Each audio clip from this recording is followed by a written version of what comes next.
So we're on. This is day 4 of DevDays.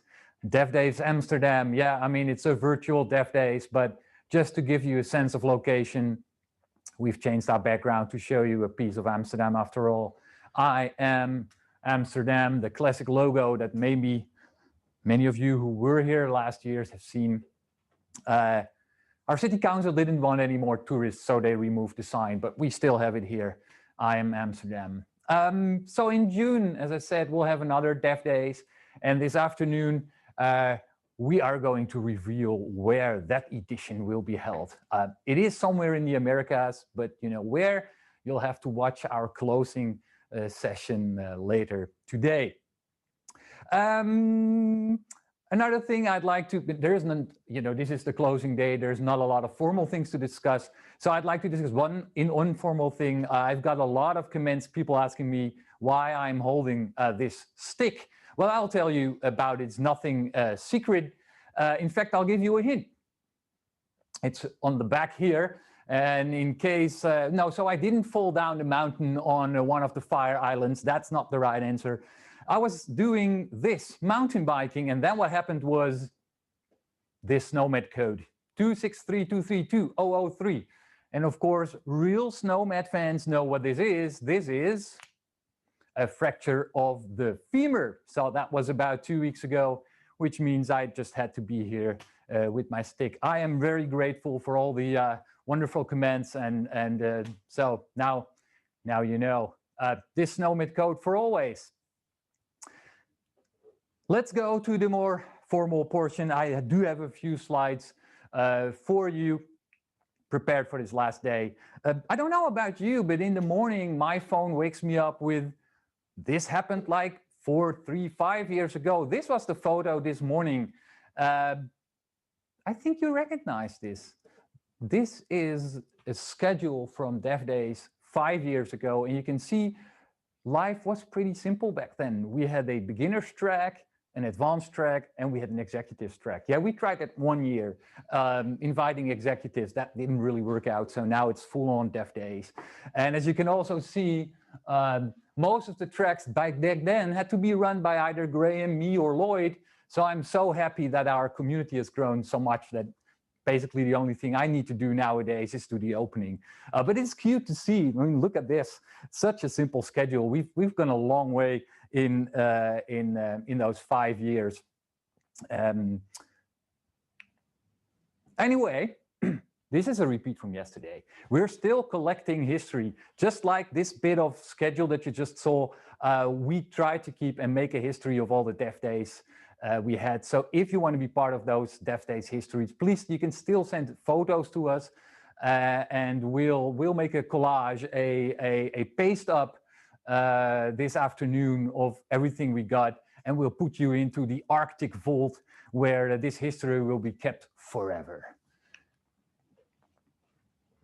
Now, many of you have been answering our polls, which is nice. I mean, I must personally admit that I'm so busy during these days that these messages in Wova keep coming in. I'm like, yeah, whatever, later.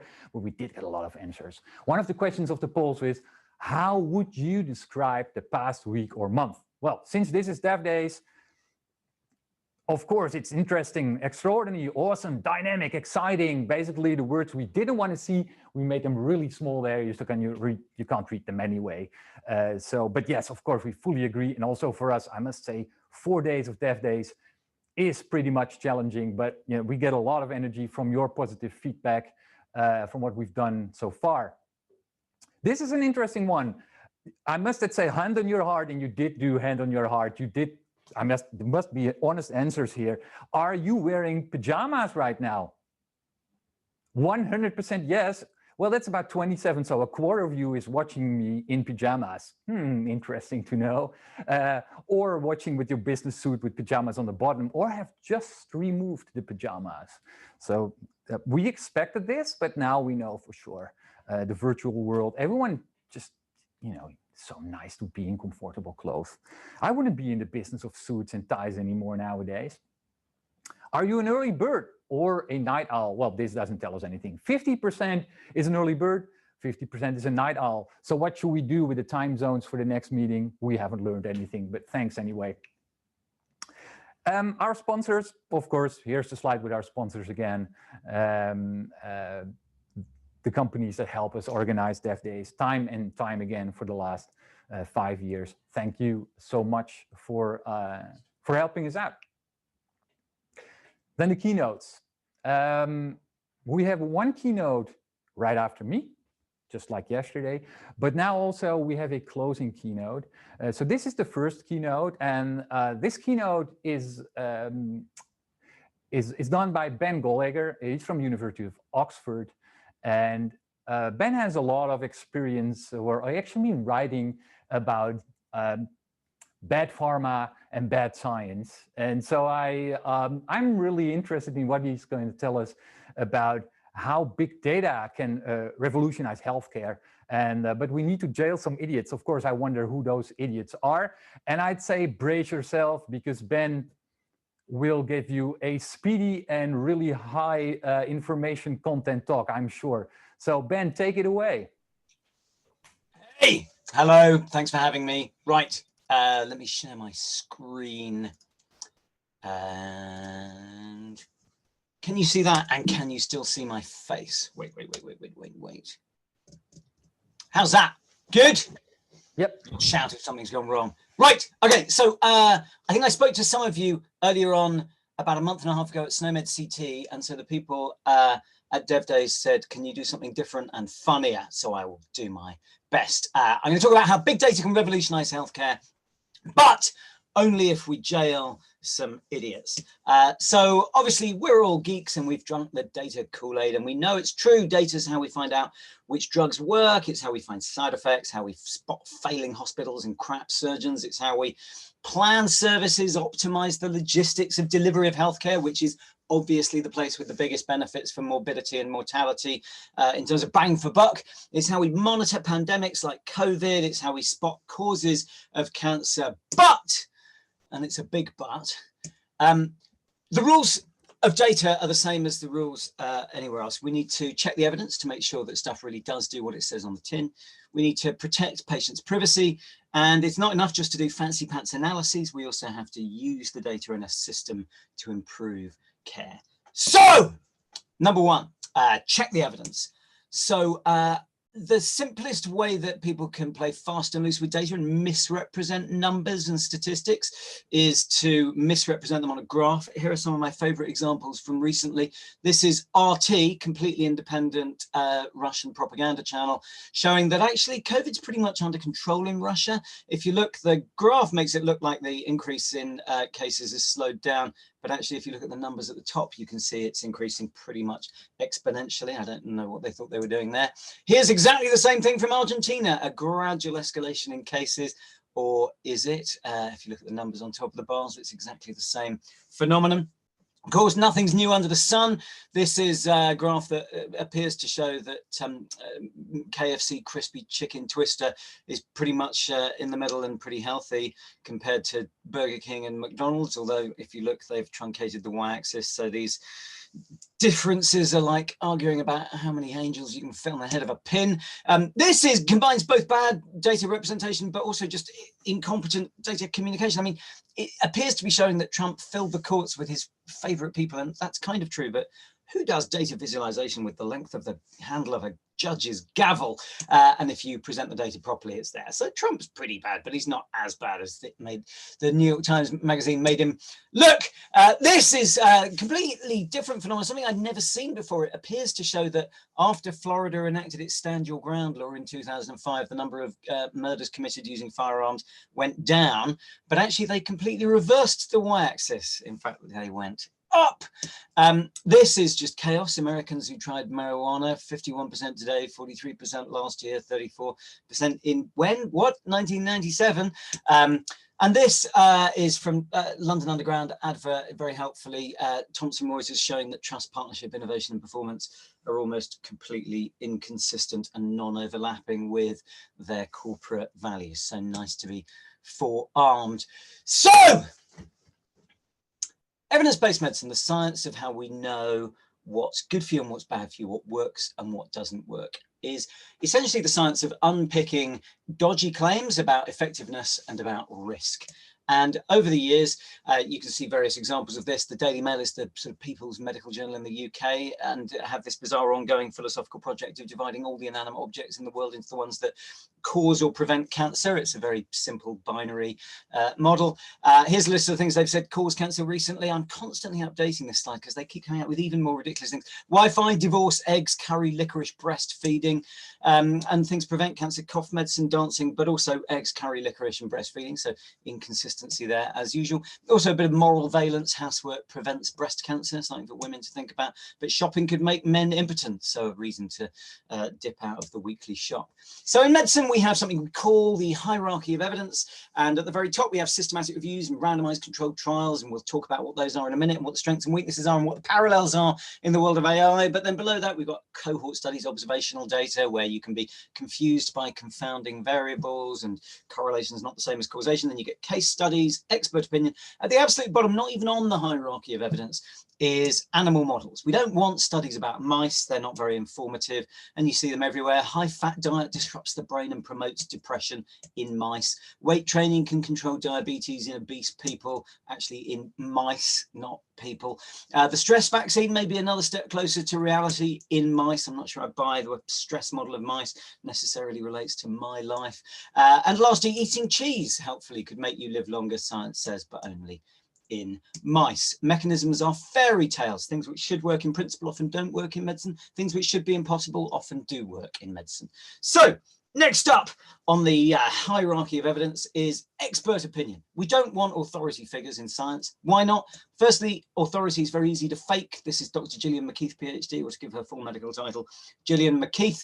She was Britain's leading clinical nutrition scientist. She was styled as an academic clinician by Channel 4. In reality, she had a PhD from a non-accredited correspondence course college in America and had a certified professional membership of the American Association of Nutritional Consultants. Sounds really good. I bet you get a certificate. You do. It looks like this. This one here belongs to my dead cat, Hetty. All you have to do is put your credit card details into the site and they send you this certificate in the post. So authority, first of all, is easy to counterfeit. But also, even when it's been genuinely earned, it's not necessarily a reason to believe something. You can find one impressively qualified expert somewhere in the world who will support all number of different opinions. So the chap on the left, who remembers him, Donald Trump, ex-president of the United States of America. Chap on the right, Andrew Wakefield, one of the main engines behind the hoax claim that MMR causes autism. Now, Andrew Wakefield had a lot of authority when he said MMR causes autism, the MMR vaccine causes autism, because he's a doctor. But here's the thing. There are about 180,000 doctors in the UK. There's just under 1 million doctors in America. So that's over 1 million people between the US and the UK. Finding one who believes in any given treatment will not be hard. We could frame this, if you like, as a formal rule. There is no proposition in the world so foolish that I couldn't find you at least one doctor who was willing to defend it to the death. That doesn't mean it's true. So next, case studies. So case studies are useful. They're useful for marketing, and we mostly don't want them. We want them if they're representative of the generality, and we want them if there are freak outliers that are really, really informative and instructive. But we also need to be cautious about understanding that the distribution of outcomes and activity in the world is such that you do get freaks which are completely unrepresentative, completely uninformative. For example, miracles really do happen. This is an amazing follow-up study from 2005. They took 2,500 people who were getting palliative radiotherapy because they were dying of terminal lung cancer. And they followed them up 5 years later, and 5 years later, 1.1% of them were still alive. So people with terminal cancer are often alive 5 years later. And if you find one, that doesn't mean that there's anything wrong with the initial diagnosis necessarily. And also, if you find one and they ate a lot of cucumbers, that doesn't mean that cucumbers prevent death from terminal cancer. Next! So, case control studies, cross-sectional studies, cohort studies, observational analyses of data. They can often be informative and useful. They're certainly cheap and easy to do, and a lot of us have either done them or been tempted to do them by virtue of our access to large data sets. But you've got to be careful about weak observational data. You can be confused in two different ways. First of all, you can get spurious correlations. For example, a lot of people worry about increased vaccination leading to increased rates of autism. I'm worried about increased organic food sales. It's an unnervingly good correlation. If you want unnervingly good correlations, there's a guy called Tyler Vigen at tylervigen.com who has collected about thousands and thousands of time series data sets, which are all nicely ordered into the years from 1999 to 2009. And then you can run correlation coefficients of any data set against any other data set, sort them by the most correlated, and then browse through them. And when you do this, you see that the age of Miss America correlates unnervingly well with the number of murders each year by steam, hot vapors, and hot objects. So we don't want to rely just on observational data. We want randomized controlled trials. And randomized controlled trials are the gold standard. They are the most fair test of what works best in science and in medicine, wherever they are practical. And ideally, we don't just want a randomized trial, an A/B test where you split the population in half. One half gets one intervention, the other half gets another, follow up and see what happens next. You also want a load of randomized controlled trials all aggregated together in a systematic review and meta-analysis where you go out and you find all of the evidence on a given question and you put it all together. And this simple act has saved phenomenal numbers of lives. So this here is a forest plot. This is the forest plot that you get for when you do a meta-analysis. You add together all of the trials on one particular question. It's the logo of the Cochrane collaboration, which is the global non-profit collaborative that produces hundreds and hundreds of systematic reviews by over 13,000 academics working into a common data model and a common manual for doing these systematic overviews. And this, on each line of this, you can see it's a horizontal line, which is the estimate of the effect from each individual trial. If that line is further over to the left, it means the treatment was effective, further to the right, harmful. If the horizontal line of the trial touches the central line, which is the line of no effects, it means that there was no statistically significant benefit. You can see there are very big trials. There's one at the top which showed a benefit. So it's a big trial. It's got a narrow confidence interval and it's away to the left, so it shows benefit. You can see right at the bottom, there's a big trial, but it showed no benefit. Now, the extraordinary thing is people were, this is a real world question. So it's, does giving a steroid injection stop premature babies from dying? And if you think about it, babies dying is a really terrible thing. For many, many years, after all this evidence existed, but before it was collected in one place systematically, just the logistics of systematically assembling the evidence, for many, many years, all that evidence existed, but there was huge heterogeneity in the treatment choices of clinicians, because some would say, oh, I've found a big trial that shows this treatment works. And some would say, I've found a big trial that shows this treatment doesn't work. And so there's arbitrary variation in care. And as a consequence of that, thousands of babies died. Like what could, there's literally, it's inconceivable. Thousands of babies died, not because of a lack of evidence, but because nobody could be bothered. Nobody had the bright spark idea to be systematic about how we assemble that evidence and work with it all together. So randomized trials, systematic reviews, easy to make them sound like they're all easy and they are universally perfect, but of course they're not. And this is where it starts to get interesting. So first up, trials can often be flawed by design in such a way that they are no longer a fair test of which intervention works best. So for example, you can use the wrong comparator. You can compare your brilliant new drug against an old drug that's really rubbish. You can play fast and loose with your trial design so that people know what treatment they're getting, so it's no longer properly blinded, or the people recruiting know whether the people they're recruiting are going to be assigned to the active treatment or the control treatment. You can have trials done in weird patients that are so unrepresentative that if they get better on your drug, it doesn't really tell you anything about what normal patients with lots of diagnoses on lots of medicines with lots of social problems will look like on your drug. You get trials that are too small, trials that are too big. You get problems with analysis and reporting, non-pre-specified subgroup analyses, every form of cherry picking known to mankind, trials with missing data, trials that don't report their results at all, trials that report their results with spin.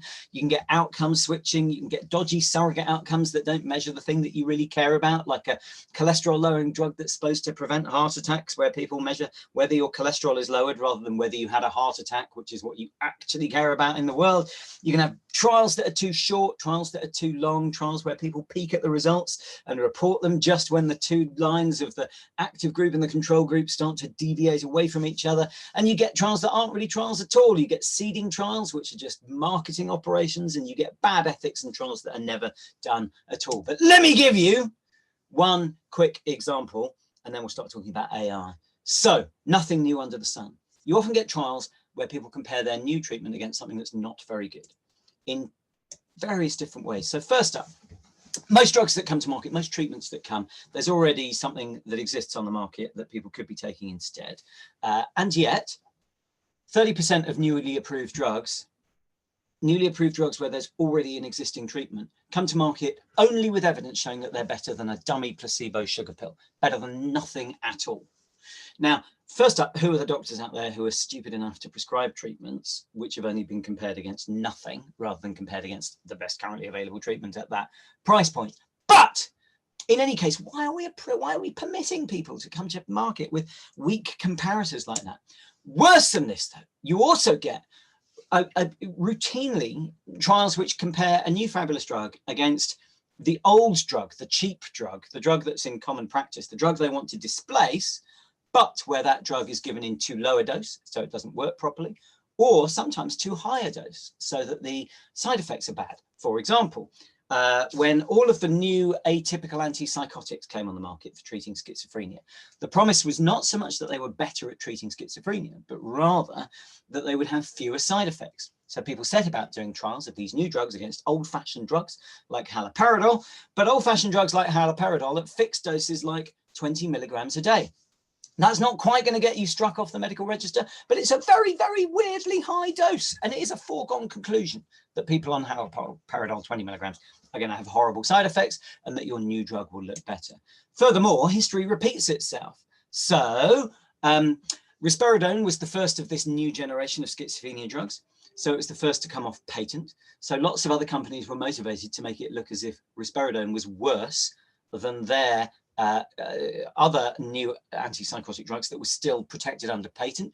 So then you get a whole raft of trials where people are comparing other new expensive antipsychotic drugs against newly cheap risperidone, but at doses like 7 and 8 milligrams a day. Again, you're not going to get struck off, but these are very high doses where people are definitely going to get bad side effects, or at least be substantially more likely to do so. So why is this relevant to AI? Because there is nothing new under the sun, and all of the same tricks recur and recur and recur. So this is a paper from Nature Digital Medicine, which I'm sure many of you will have seen, and it appears to be showing that Google DeepMind outfits scalable random forest deep learning outperforms current best practice for predicting various things using electronic health record data.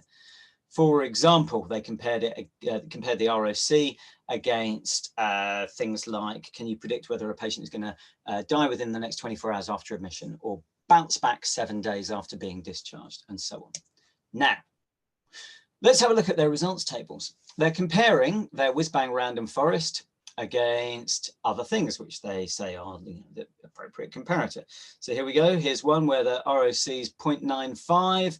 And you compare it against the other things, and it's obviously doing much better than this. The baseline comparator, that's the early warning score, 24 hours after admission, and 0.95 is obviously drastically better than 0.85, and confidence intervals don't overlap. Similarly, risk of 30-day readmission, the 0.77, they compare that against M Hospital, which is a kind of tick box approach, and you can see it's doing much, much, much better.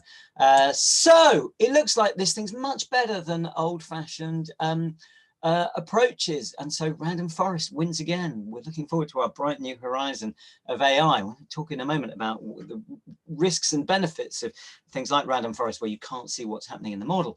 But is that the full story? Well, no. If you zoom right out and you look at the paper and you go and find the supplementary materials, and then you download the supplementary materials, you see that actually they compared it against a few other things which don't make it into the main results table of the paper, only get discussed in the appendix, including this. Look, so remember the thing that they reported in the paper was 0.95 for random forest model, 0.85 for what they called the baseline, which is this early warning score, 0.77 versus 0.7 for the baseline of the M Hospital tick box thing.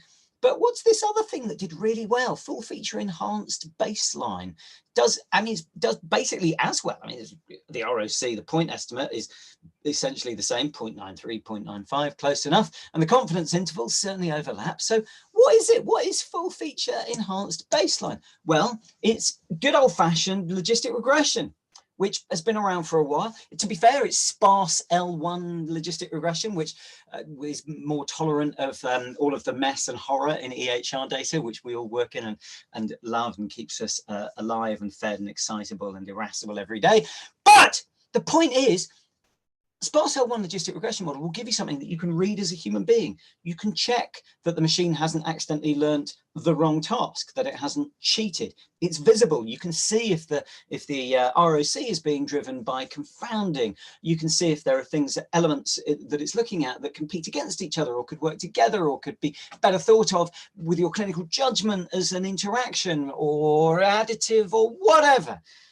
So why does this matter? Well, you've got to be careful about what task your AI network has really learned. And this is pretty well known, but there are some beautiful examples coming out now. So this is a paper from the tail end of 2018 in PLOS Medicine, where it appears to show that first up, they trained a model which was really good at telling you if somebody had pneumonia on their chest x-ray.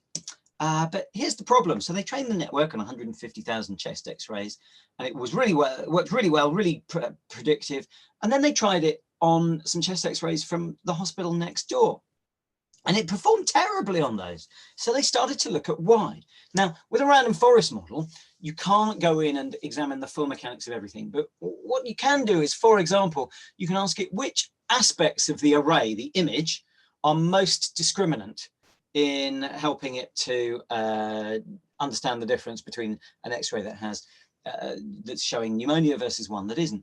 So you can see that on these illustrations here, and what you can see is that the model was paying particular attention to this space up here. Now, for those of you who aren't clinicians, the lungs are these sort of bits around here inside your rib cage, and what it's looking up here is the shoulder joint, where pneumonia typically does not occur. And in particular, it's looking at things like these tags, because the machine had learnt how to distinguish which machine the x-ray had been taken on. Now, that's a really helpful thing for understanding the risk, because, for example, a mobile chest x-ray is going to be used on patients who are too unwell or too infectious to go down to the radiology department. The emergency backup machine at night that only gets switched on if you've woken up the emergency backup radiographer, that's the machine that tends to get used on people who are really unwell. So the machine had learned to identify features of the image that had nothing to do with pneumonia. So, is this the first time this has happened? No, of course not. Here's a great New York Times piece where a couple of Stanford researchers set out to look at all of the images that people have posted on dating websites, see if they could identify whether people were men who slept with men. And here you go. Yeah, it was really discriminating, except what it was using to identify men who sleep with men was high quality photos. Now, actually, that's not the first example of this, and the New York Times thing mentions that there is a long-standing example of this. It says, only later did analysts realize that American tanks... I'll tell you the story, right? So there was there's a story that goes, oh, the American army, they trained an algorithm to identify if a tank was a Russian tank or an American tank. And this is great, and we can attach weapons to that, and then we'll have robot machines that go around killing Russian tanks and leaving American tanks.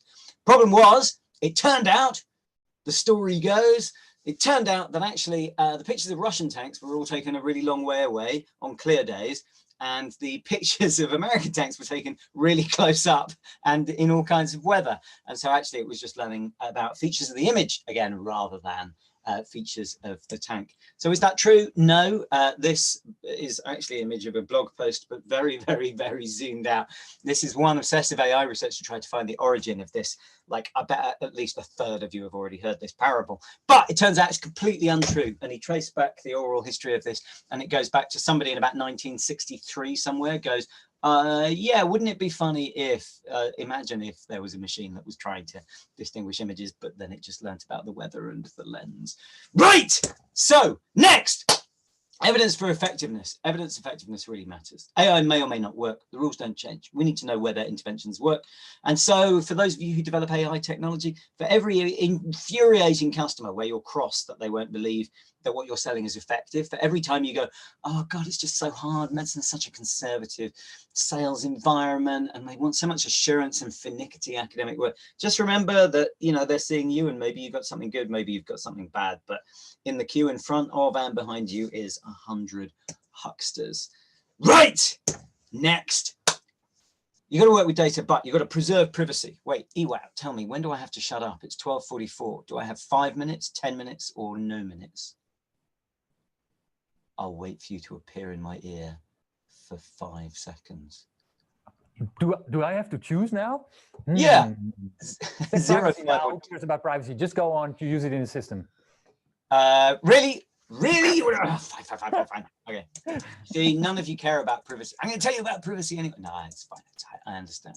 My views on how and why we should manage privacy effectively are well documented. This is what I think should happen to people who break the law. Go and look at our Open Safely project. We've invented a completely new way of protecting privacy of EHR data without compromising researchers' ability to run code against it. The whole thing's open. If you go to github.com/opensafely, you can see it all for yourself, and that's better than any words I could speak. So, last, use it in a system. All right, so we have this fantasy in medicine. Medicine presents a story about itself to the outside world and to ourselves, that medicine is principally a data-driven enterprise where we have this sort of benevolent cycle a bit like this. So we find uncertainties about which treatments work best. We do trials. We report those trials properly, we synthesize the evidence, and then we disseminate it out, we implement it, and we audit to see whether people have implemented best practice, and then we use that to identify where there's variation in care, and then when there's variation in care, we try to understand whether that's unwarranted variation in care, in which case you want to just go out and talk to people again and get them to change and use data to give them informative feedback. And the current Cochrane systematic review on that shows very clearly that data-driven audit and feedback improves clinical care significantly, but is often not cost effective because the audit and feedback loops are really expensive to implement. But actually, the nice thing about knowing how to write a line of Python is that you can do data-driven audit and feedback loops really rather cheaply, because you write it once and then it runs 1,000,000 times to inform 100,000 doctors about problems over and over again without you having to crank the handle yourself. But the story presented in this diagram is not really the real world. So first up, the scale of our uncertainty is truly phenomenal. This is a recent NICE paper on management of diabetes. Diabetes is a really common problem. First line treatment of diabetes, we all know, is metformin. Second line treatment of diabetes, nobody knows. And when I say nobody knows, I don't mean nobody in this room knows. I mean, nobody knows. We haven't got any head-to-head comparisons of sulfonylurea, DPP-4, SGLT2 drugs, gliptins, thyroid, TZD, or whatever. We just don't know. So this is a paper that my group did looking at variation in clinical care. And you can see there's massive variation across the country in what people choose to use. In the UK, we have the thing called the postcode. It's like your zip code. It tells you where an address is. People talk about the idea of a postcode lottery for healthcare. I wish it was a postcode lottery for healthcare, because then that would be a cluster randomized trial and I could get some proper evidence out of this variation. But using this degree of variation as an instrumental variable in an analysis is probably not going to work, because there is very rarely edge cases where you wouldn't give one particular drug to patients with one particular problem. So you might end up having a differentially large number of patients with pre-existing medical problems on one of these, but that doesn't reflect their overall benefits to hazard ratio in normal patients, and so on. So we have this chaos, this needlessly unconstrained chaos, which could perfectly well be resolved if we had optimum systems for running randomized trials at the point of care, embedded in electronic health record systems, wherever there's uncertainty, wherever you don't know. We don't know which statin is the best, right? Over 100 million people every morning take a statin. I'd imagine many of the people in this room take a statin. This room, as if we're be allowed in rooms, right? 100 million people take a statin every day. We still don't know which statin treatment regime is the best. How can that be possible? We know they're effective. We know they're safe, but we don't know which one is the best. This is madness. How can we not be doing A/B tests, an A/B test driven by the electronic health record system at point of care, minimizing the cost to as close as zero as possible? Right. And what happens when you go out and talk to people? Well, you know, how hard do we try? This is what happened after NICE changed its guidance on the use of tamoxifen to increase the number of women who should be offered tamoxifen by a factor of 8. And then what impact did it have before and after? Well, the dotted line shows you there's a teeny, gradual, gentle increase in the number of people taking tamoxifen. There is simply no way on God's earth that that reflects 8 times as many women being offered this treatment. That cannot be possible. This is unwarranted variation in care in what doctors do. And this is another paper from some of our work in our group looking at time trends in when people respond to price shocks in the market or treatment guideline changes. So the blue line in each of these graphs is the national median. So it's the proportion of all prescriptions for a very common birth control pill. And in 2013, that very common birth control pill comes off patent, and so nobody should be giving the branded version of it. So high means a lot of people are giving branded, and low means they're not giving branded. So over time you can see everybody shifts from giving the expensive one to the cheap one, but they shift gradually. The whole nation shifts gradually in the blue line. But these red lines are regional health authorities or clinical commissioning groups, if you know anything about English healthcare arrangements. And here you can see, look, all these different ways that people are changing. So East Surrey, right, they're changing very gradually. It's like, this is the oral tradition of medicine in action. This is people going, Martin, have you heard, apparently we ought to stop hosing NHS, National Health Service money down the drain, and it gradually drifts off. Erewash, you can see below it, changed suddenly and instantly in a coordinated fashion the moment the change came in. Eastbourne, Hailsham and Sleaford changed very suddenly, but they also changed very late. That's not very good. Here you can see some other examples. Birmingham Cross City didn't change at all, never got the memo, still hosing British taxpayers' money needlessly down the drain. So we've taken data like this and we build email alerts where we can tell people when they're falling out of best practice, when other people are overtaking them.